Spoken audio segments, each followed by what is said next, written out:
I am 92 years old, and I've spent the last 6 decades drinking poison, hoping my enemy would die. I thought my anger was a weapon against the person who wronged me, but I finally realized it was only ever eroding my own soul. It is time I tell you the truth before it's too late. I almost didn't record this. I sat here for a long time, just looking at this little camera, wondering if any of it matters now, whether saying something out loud after all these years could change anything. It won't. That's the part nobody tells you about being this old. Some things cannot be undone. You just learn to carry them differently. My name is Dorothy May Calloway. I'm 87 years old, and I live alone in the house my husband built with his own hands back in 1961. He's been gone 19 years now. The house still smells like him sometimes, when the wind comes in through the back window just right. I don't say that to make you sad. I say it so you understand. I know what loss feels like. Real loss. The kind that rearranges you from the inside. And I know the difference between grief and the other thing. The thing I held on to far longer than any grief. The grudge. It started with my sister, Eleanor. We were close once, the way only sisters can be close. We shared a bedroom until I was 16.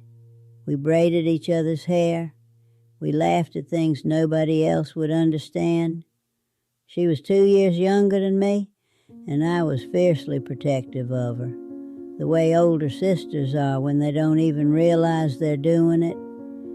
And then, when I was 31 years old, Eleanor did something I could not forgive. I won't go into the details. Even now, they don't matter as much as I once believed they did. What matters is what I decided on a cold Tuesday in February 1969. I decided I was done with her. I remember the exact moment. I was standing at my kitchen sink, the water was running, and I made a decision, quiet and final, the way you make a decision when you've convinced yourself you have no other choice. I would not call her. I would not write. I would not be the one to reach out. And I didn't. For years. Then for a decade. Then for 3. Life kept moving, the way life does, with no apology and no pause. My children grew up. My husband retired. We traveled a little. Christmases came and went. And through all of it, there was Eleanor. Not present, but never absent either. She lived somewhere just behind my thoughts, like a door I refused to open. People would ask about her sometimes, friends who remembered us together. My mother, before she passed, would look at me with this expression, not accusatory, just tired and sad. She never pushed, she just looked. I told myself I was at peace with my decision. I was not. Here's what nobody tells you about holding a grudge for 60 years. It doesn't stay the same size. When I first closed that door, the anger felt righteous, clean even. I had been wronged. Eleanor had taken something from me that I trusted her with, and my anger felt like dignity, like I was protecting myself. But somewhere around the 15-year mark, something shifted. I noticed I couldn't think about my childhood without a shadow over it. Memories that once made me smile, the 2 of us catching fireflies in mason jars, the summer we both got sunburned so badly we had to sleep on top of the covers. Those memories started to feel complicated, like they belonged to a life I'd cut myself off from. I hadn't just cut off Eleanor. I had cut off parts of myself. My youngest daughter, Renee, asked me once, she must have been about 25 at the time, she asked me, "Mama, do you ever miss Aunt Eleanor?" I said no. I said it too quickly. and Renee looked at me the same way my mother used to, that quiet, tired look. She didn't say another word. She just nodded and went back to drying the dishes. But that night, I lay in bed and I thought about that question for a long time. Do you ever miss her? And the honest answer, the one I couldn't say out loud, was that I missed her every single day. I missed her laugh most of all. Eleanor had this laugh, loud, unself-conscious, the kind that made strangers turn around and smile without knowing why. I hadn't heard it in decades, but in my quieter moments, usually early morning before the house woke up, I could still hear it, perfectly, like it was stored somewhere in my chest, preserved without my permission. That's the thing about people we love and lose to silence. They don't leave us the way we imagine they will. They stay, just out of reach. The years kept passing. My husband James got sick in the late 90s. Nothing sudden, just the slow kind of sick that takes a person room by room. First their energy, then their strength, then the version of them you married. I sat with him through all of it, and in those long, quiet hospital hours, I thought about Eleanor more than I had in years. I almost called her then. I picked up the phone twice, once when James had his first surgery, once the night before he passed. Both times, I put it down. I told myself it wasn't the right moment, that I didn't want to complicate things, that I'd do it later when I wasn't so raw, when I had the right words. Later never came the way I planned. James died on a Thursday morning in March. Peaceful, the nurses said. And they were right. He looked peaceful.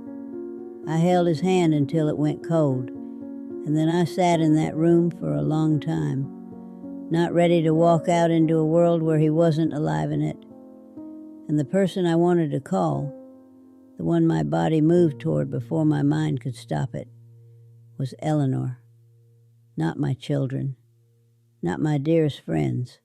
Eleanor. Because she had known me before I became anyone's wife or mother.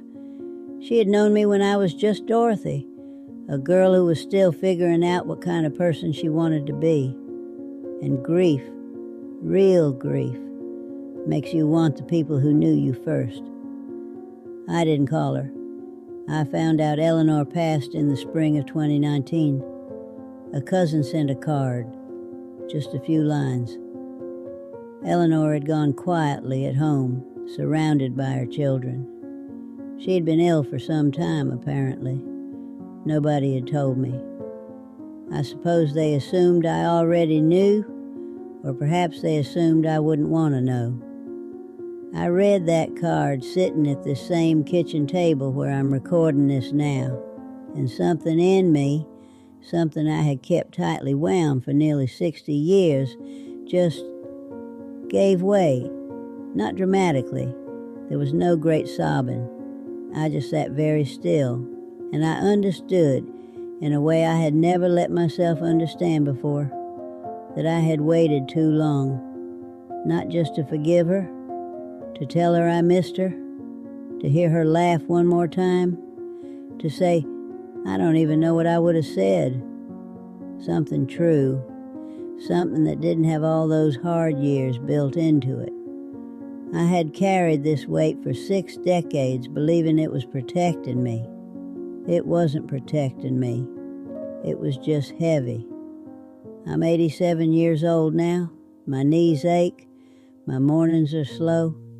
I sit with my tea and I watch the light come through the back window, and sometimes I think about all the time I had, all those ordinary Tuesdays and quiet Sundays, and how I spent so much of it maintaining a silence that served no one.